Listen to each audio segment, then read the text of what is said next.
तो पिछले वीडियो में हमने इस ray optics and optical instruments के चैप्टर में इंट्रोडक्शन दिया था कि प्रकाश किसको कहते हैं, सूर्य से आने वाली जो विद्युत चुंबकीय तरंगे हैं उसमें उसके किस पार्ट को हम लोग प्रकाश बोलते हैं, और प्रकाश के गुणों को, जनरल गुणों के विषय में हमने थोड़ा सा चर्चा किया था। अब उसके एक गुण जो परावर्तन का गुण है उसकी बात हम आगे बढ़ाएंगे आज। तो प्रकाश का परावर्तन, प्रकाश का परावर्तन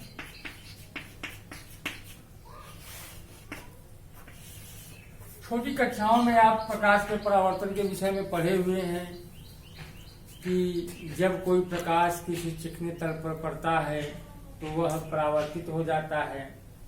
आपतन कोण परावर्तन कोण बराबर होते हैं। तो वहां पर आपको समतल पृष्ठों के पर परावर्तन के विषय में आपको वहां पर दिखाया गया है। नियम वही है। तो प्रकाश समतल पृष्ठों पर ही नहीं, प्रकाश चाहे जिस प्रकार के, चाहे वक्री पृष्ठ ही क्यों न हो, चाहे जिस पृष्ठ पर वो पड़ेगा वो अपने नियमों का पालन करेगा, अर्थात आपतन कोण परावर्तन कोण के बराबर होगा। और आपतन बिंदु पर जो अभिलंब और आपतन बिंदु, ये सब चीजें भी एक ही तल में रहेंगी। तो चूंकि आपके सिलेबस के अनुसार हम वक्री पृष्ठों पर दिखाते हैं कि कैसे परावर्तन के नियम वहां पर भी लागू हो रहे हैं। तो वक्री पृष्ठ का मतलब क्या हुआ? तो समतल पृष्ठ तो ये है, ये एक समतल पृष्ठ है। अगर हम एक तरफ पॉलिश कर दें, ये दर्पण कहलाता है, तब इसको दर्पण कहते हैं। पॉलिश का मतलब क्या हुआ कि प्रकाश अब इसके ऊपर पड़ेगा, इसके अंदर प्रवेश नहीं कर सकता। ये कांच जो है ये तो पारदर्शी माध्यम है, लेकिन पॉलिश कर देने से ये सिरा जो है अपारदर्शी बन गया। अब कांच इसके अंदर नहीं जा पाएगा। तो जब कोई ऐसा चिकना तल हो कि एक तरफ पॉलिश कर दिया जाए तो दर्पण कहलाता है। तो ऐसे को हम लोग बोलते हैं समतल दर्पण, समतल दर्पण, समतल दर्पण बोलते हैं। तो समतल दर्पण पर आप छोटी कक्षाओं में परावर्तन को आप समझे थे कि जैसे ये आपकी एक किरण है, ये किरण इस समतल दर्पण पर आई और इस बिंदु पर यहाँ पे टकराई, इस बिंदु पर। तो ये जो किरण आई है इसका एक नाम दिया जाता है जिसको कहते हैं आपतित किरण, आपतित किरण, आपतित किरण नाम देते हैं। और जिस बिंदु पर एक टकराई है यहाँ पे, उस बिंदु को हम लोग बोलते हैं आपतन बिंदु, आपतन बिंदु। और अगर इस आपतन बिंदु पर एक अभिलंब बनाया जाए, अभिलंब मतलब एक लंबवत लाइन खींची जाए, तो ये किरण इस टकराने के बाद यहां से निकल जाती है ऐसे, और ये एंगल और इस एंगल के बराबर होता है। ये एंगल इस एंगल के बराबर होता है। ये जो किरण निकल गई है इस किरण का नाम दिया जाता है परावर्तन, परावर्तित किरण, परावर्तित हो गई है इसलिए उसका नाम परावर्तित किरण। ये जो कोण बन रहा है, ये जो एंगल है, इस एंगल को कहते हैं आपतन कोण, और इसको कहते हैं परावर्तन कोण। परावर्तन कोण, ये आपतन कोण है, परावर्तन कोण है।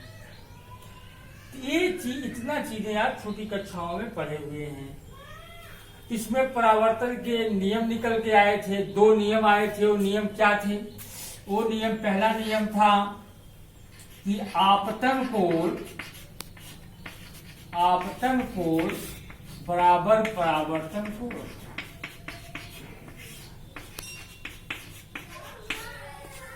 आपतन कोण बराबर पर, मतलब ये कोण इस कोण के बराबर है।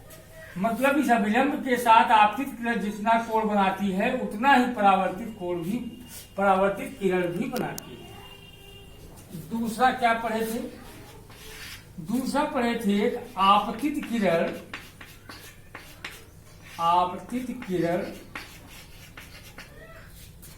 परावर्तित किरण, दो ये चीजें हैं।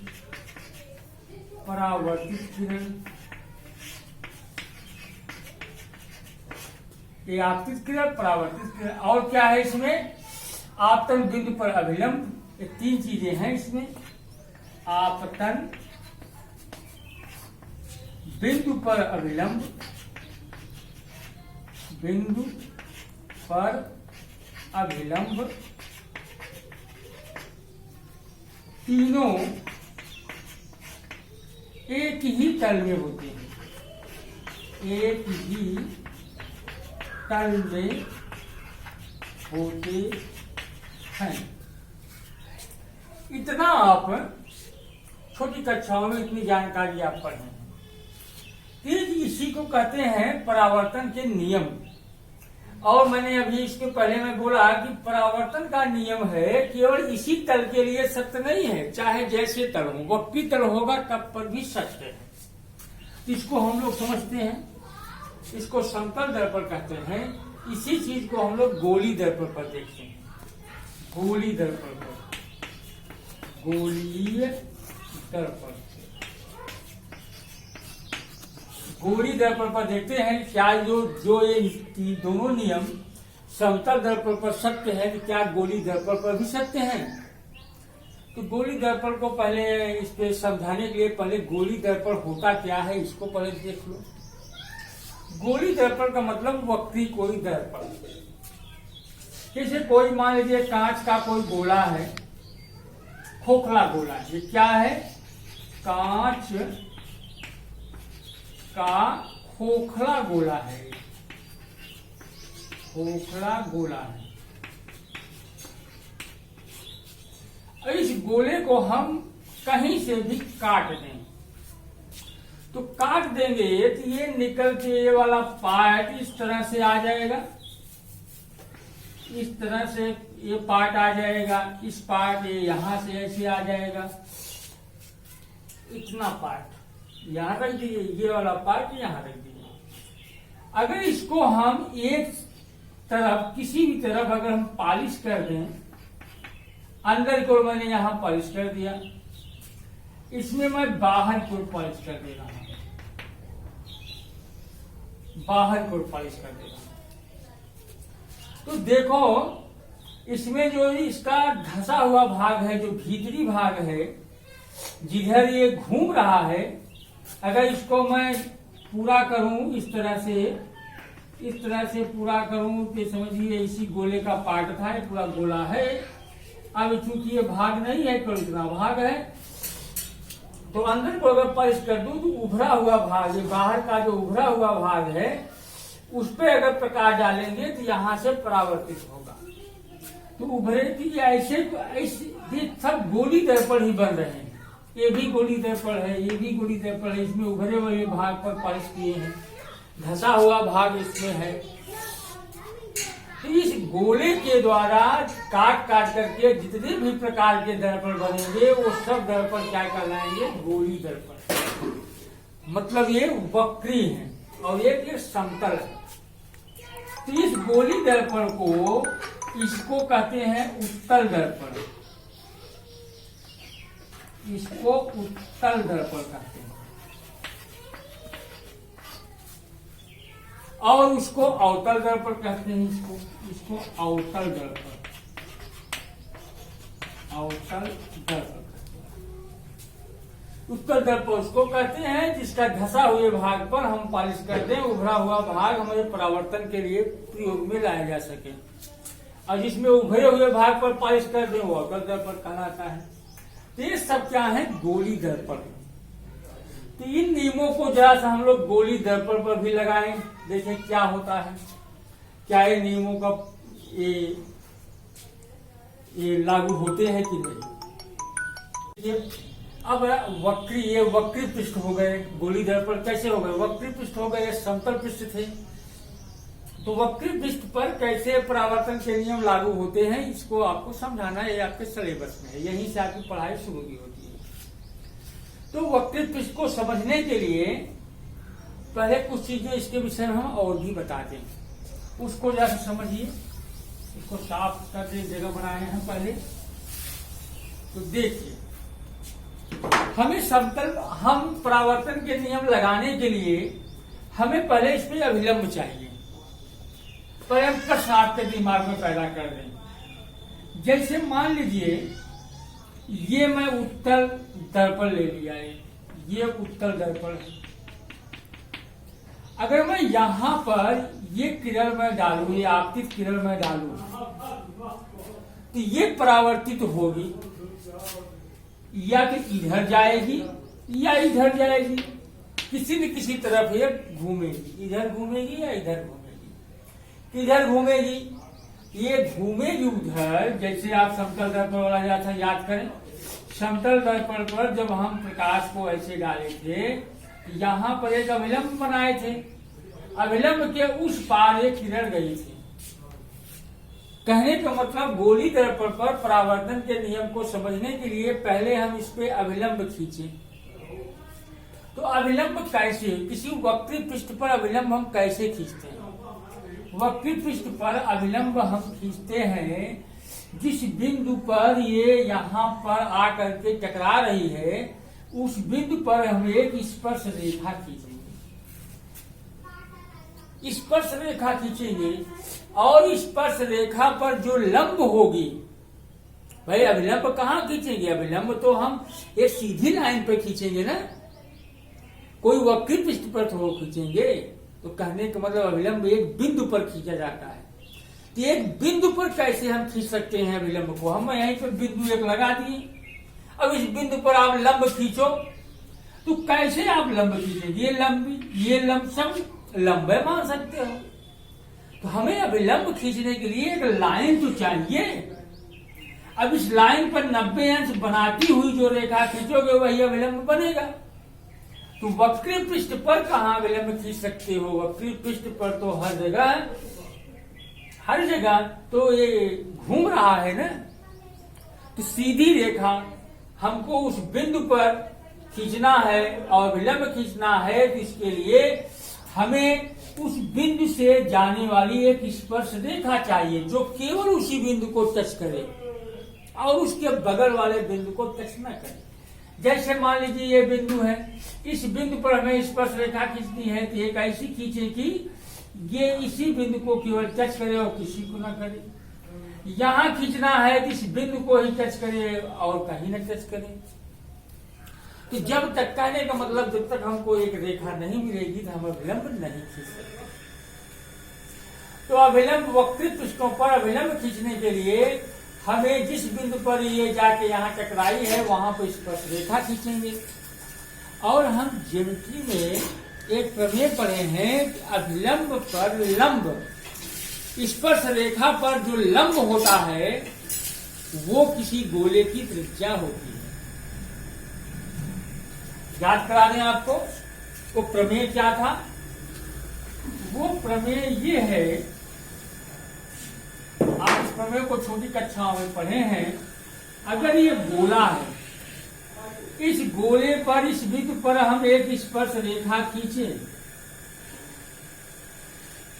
और इसका केंद्र बिंदु है, इस बिंदु को इससे मिला दें, ये त्रिज्या है।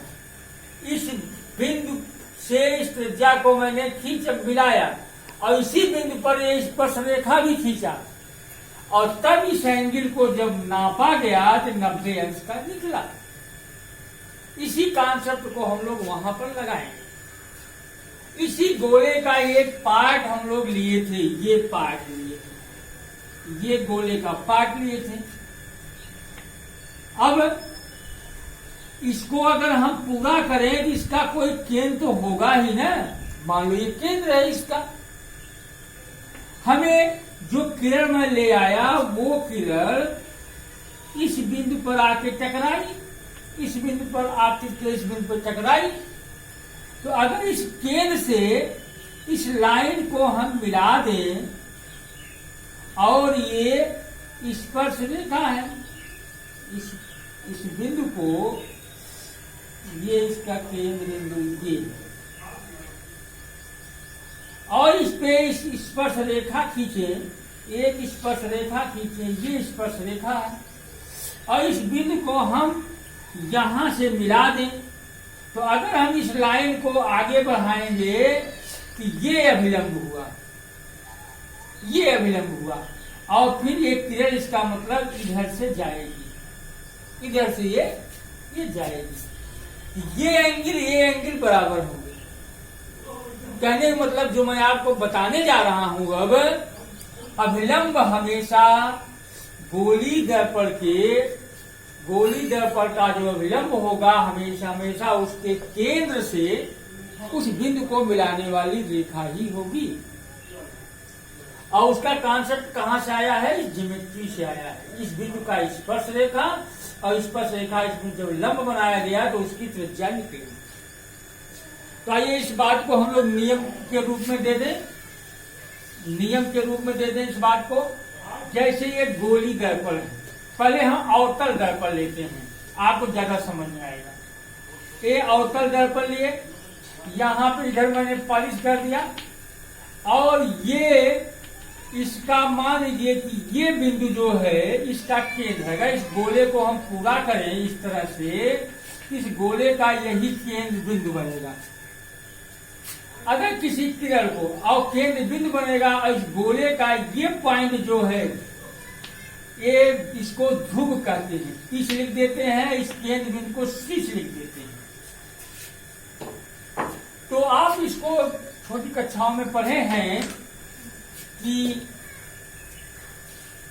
ये बिंदु को हम लोग ध्रुव बोलते हैं, ध्रुव, इस बिंदु को ध्रुव बोलते हैं। इस गोले का जो केंद्र है, उस केंद्र को हम लोग वक्रता केंद्र बोलते हैं, वक्रता केंद्र, उसको वक्रता केंद्र बोलते हैं। और वक्रता केंद्र और ध्रुव को मिलाने वाली जो ये रेखा बन रही है, ये जो रेखा बन रही है, इस रेखा को हम लोग मुख्य अक्ष बोलते हैं, मुख्य अक्ष बोलते हैं।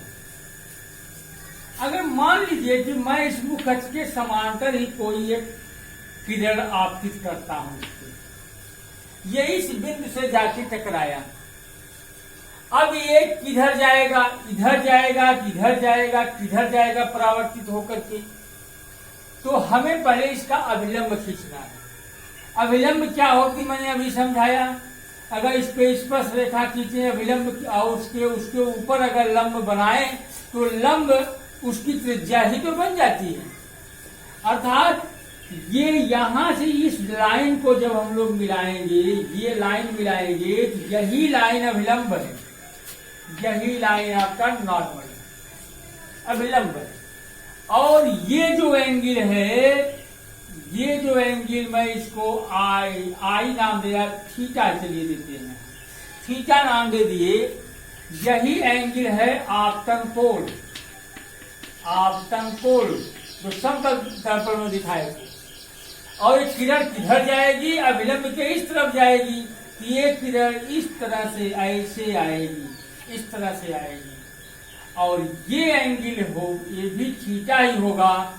और इस एंगल को हम क्या कहेंगे? परावर्तन कोण, परावर्तन कोण, इसको परावर्तन कोण कहेंगे। तो वक्र पृष्ठ पर परावर्तन कैसे होता है ये मैं आपको समझाया कि किरण ऐसे जाएगी, पहले हम अभिलंब खोजेंगे। अभिलंब अगर पता कर लेंगे तो हम फिर अपनी किरण को दर्शा सकते हैं। तो अभिलंब क्या होता है? अभिलंब हमेशा वक्रता केंद्र या उस गोले के केंद्र से मिलाने वाली रेखा होती है उस बिंदु पर। तो ये मैंने आपको गोली दर्पण में कैसे परावर्तन होता है। और अब अगर इन दोनों एंगलों को नापा जाए, इन दोनों एंगलों के मान बराबर होते हैं। दूसरा नियम जो मैंने बताया कि आपतित किरण, परावर्तित किरण, आपतन बिंदु, विलंब सब देखिए एक ही तल में है कि नहीं, तो यहां भी परावर्तन के नियम लागू होते हैं। तो थोड़ा सा हमें कुछ इसमें संज्ञाएं बनानी है, उनके नाम आप जाने, उसके मतलब जाने।